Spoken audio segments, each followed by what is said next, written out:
মহামান্য রাষ্ট্রপতি জনাব মোহাম্মদ শাহাবুদ্দিন তার স্বাক্ষরযুক্ত পদত্যাগপত্র আজ 24শে জুলাই 2026 9 শ্রাবণ 1433 তারিখে রোজ শুক্রবার অপরাহ্ন 5টা 1 মিনিটে আমার নিকট পদত্যাগপত্র দাখিল করেছেন। ফলশ্রুতিতে সংবিধানের 54 অনুচ্ছেদ অনুযায়ী আমি রাষ্ট্রপতির দায়িত্ব গ্রহণ করেছি। পদত্যাগপত্রটি আমি গ্রহণ করেছি এবং জাতীয় সংসদ সচিবালয়ের রেকর্ডে সংরক্ষণ এবং প্রয়োজনীয় প্রশাসনিক কার্যক্রম গ্রহণের জন্য নির্দেশ প্রদান করা হলো। কেন তিনি পদত্যাগ করেছেন এটি নিশ্চয়ই জানার কৌতূহল আপনাদের মধ্যে রয়েছে।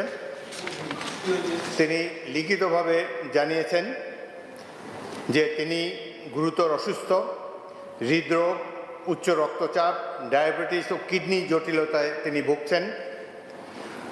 তার হৃদযন্ত্রে বাইপাস সার্জারি হয়েছে। ইদানিং স্বাস্থ্য পরীক্ষার অটোনমিক নিউরোপ্যাথি নামে রোগ শনাক্ত হয়েছে।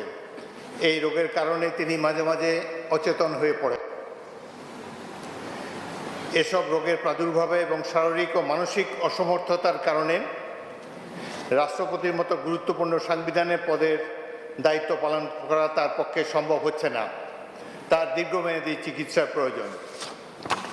এই কারণেই তিনি স্বাস্থ্যগত কারণে পদত্যাগ করেছেন এবং বাংলাদেশ জাতীয় সংসদের স্পিকার হিসাবে এই পদত্যাগপত্র আমি গ্রহণ করেছি।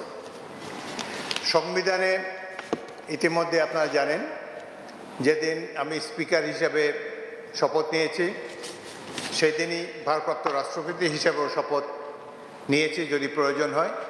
একইভাবে আমাদের ডেপুটি স্পিকার সাহেব তিনিও যখন ডেপুটি স্পিকার হিসেবে শপথ নেন শপথের অংশে বর্ণিত থাকে যখন বলা হবে কোনো কারণে যখন স্পিকারের চেয়ার শূন্য থাকবে তখন ডেপুটি স্পিকারের পদের দায়িত্ব পালন করবেন।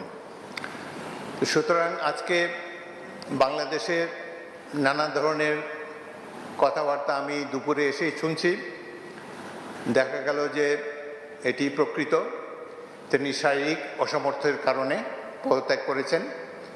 আমি তার মঙ্গল এবং সুস্বাস্থ্য কামনা করি এবং আমার মনে হয় তিনি মাফিয়া সরকারের আমলে নির্বাচিত হলেও বর্তমানে জনগণের ভোটে যে সরকার নির্বাচিত হয়েছে তার প্রতি তিনি সমর্থন এবং শ্রদ্ধা প্রকাশ করেছেন সবসময়। আমি তার মঙ্গল কামনা করি। আপনাদের সবাইকে ধন্যবাদ।